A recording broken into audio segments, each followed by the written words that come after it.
எப்பா போராட்டு போனாங்களாம் கோவம் வராது உங்க மேல. முதல்ல இதை புரிஞ்சுக்கோ, அரசியல்வாதிகள் இதை புரிஞ்சுக்கோங்க. ஒரு போராட்ட காலத்துக்கு அந்த மக்கள் போராடுறாங்கன்னா கோரிக்கை வைக்கிறாங்க, அந்த கோரிக்கை நீங்க உடனே நிறைவேற்றுறீங்கன்னா இதுல பிரச்சனை கிடையாது. வேற மக்கள் எப்படி உங்ககிட்ட குறைகளை சொல்லுவாங்க? தனியா உட்காந்து கனவு கண்டோம்னா அப்படியே அருள் பாவிச்சு இது பண்ற ஸ்டாலின் என்ன முருக கடவுளா? இல்ல புகார் பெட்டியா வச்சிருக்காங்க. புகார் பெட்டியில் வந்தாலும் அந்த புகார் பெட்டி எடுத்து படிச்சிருவீங்களா நீங்க? அதுவும் படிக்க தெரியுமா? இந்த கேள்வி எல்லாம் இருக்குல்ல. மக்கள் தங்களுக்கு ஏதோ ஒரு பிரச்சனை இருக்குன்னா அதை இப்படிதான் வெளிக்காட்டுவாங்க. அப்படி மக்கள் வெளிக்காட்டும் பொழுது நீங்க மக்களுக்கு இப்படி பிரச்சனை இருக்கு போல, நம்ம போய் அதை சரி செய்யணும். இதுதான் ஒரு சரியான அரசியல்வாதிக்கு இருக்கக்கூடிய ஒரு குணம்.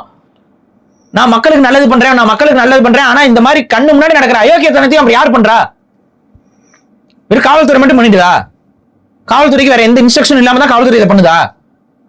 இந்த கேள்வி வருது இல்ல? அப்பதான் பாத்துக்கணும் எத்தகைய கொடுங்கோலர்கள் கையில நம்ம ஆட்சி அதிகாரத்தை கொடுத்து வச்சிருக்கோம். இதுதான் கொடுங்கோன்மை. அதுவும் நமக்கு என்னன்னாங்க, இதைத்தான் எல்லா பக்கமும் போராட்டம் பண்ணும்போது பண்றீங்க. ஆனா மாற்றுத்திறனாளிகிட்ட கூட இதே நடைமுறையை தான் நாங்க கையாளுவோம் அப்படின்னா, எப்பா நீங்களா மனுஷங்களே இல்லையா? நீங்களா மனுஷங்களே கிடையாது.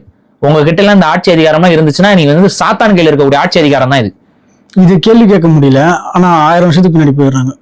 ஆமா, இங்க கண்ணு முன்னாடி நடக்கிற கொடுங்கோன்மையை கேள்வி கேட்க முடியாது. ராஜராஜ சோழன் என்ன செய்தாரு தெரியுமா? ராஜேந்திர சோழர் என்ன செய்தாரு தெரியுமா? அது போயிடுவாங்க. வெக்கம் இல்லாம மேடையை போட்டுட்டு உட்காந்துடுறது. 10 பேர் கூட்டு ராஜராஜ சோழனுக்கு எத்தனை முண்டாட்டி தெரியுமா? ராஜேந்திர சோழனுக்கு எத்தனை முண்டாட்டி தெரியுமா? உன் தலைவனுக்கு எத்தனை முண்டாட்டி சொல்றா நீ? முதல்ல அத சொல்றா நீ. இவனுங்க கட்டிக்குவாங்க 3 4ன்னு. அதை கண்ணு முன்னாடி நடந்துகிட்டு இருக்கான். அதை சொல்றதுக்கு துப்பு இல்ல. சில பேர் கல்யாணம் பண்ணிக்கிறாங்க, சில பேர் கல்யாணம் ஆகலன்னு சொல்லி பால் டாயில் குடிக்கிறாங்க. இதெல்லாம் விமர்சிக்கிறதுக்கு உங்களுக்கு வாய் வராது. ஆனா கொஞ்சம் கூட வெக்கமானமே இல்லாம போயிடுறது. 1000 வருஷத்துக்கு முன்னாடி போயிடுறது. 1000 வருஷத்துக்கு முன்னாடி அவர் எத்தனை பொண்டாட்டி கட்டியிருந்தா தெரியுமா? உட்காந்து விவாதம் பண்ணிட்டு இருக்குது. இங்க கண்ணு முன்னாடி பாரு. இப்ப இந்த கொடுங்கோன்மைய எந்த ஊடகம் பேசுது? எதுவுமே அப்படியே பதிவு பண்ணாமே கடந்து போறீங்க. இதுதான் தயவு செஞ்சு புரிஞ்சுக்கோங்க. நமக்குன்னு வாய் இருக்குது, குரல் இருக்குங்கிற வரைக்கும் நம்ம சொல்றோம், அவ்வளவுதான்.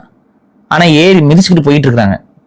ஊடகத்தை முழுமையா கண்ட்ரோல். இது இப்ப நீங்க பிஜேபி சொல்றது, திமுக எல்லாம் ஒரே குட்டையில் ஒரே மட்டைகள் தான்.